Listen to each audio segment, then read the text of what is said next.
سينجري راكوت وكيسي تنوفيتي jedheen harkaan qabee afaan isaatti geesse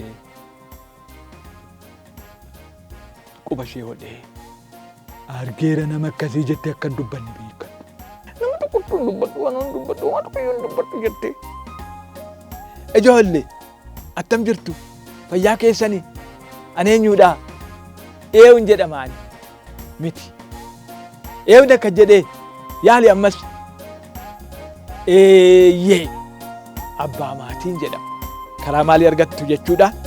Maatii miidiyaa irratti na argattu. Hin jaallattu biti na ilaaluu. Subscribe isinii godhaniiru yoo ta'an isinii hin goone ta'e amma ariitiidhaan akka isaan isinii godhan gaafadhaa.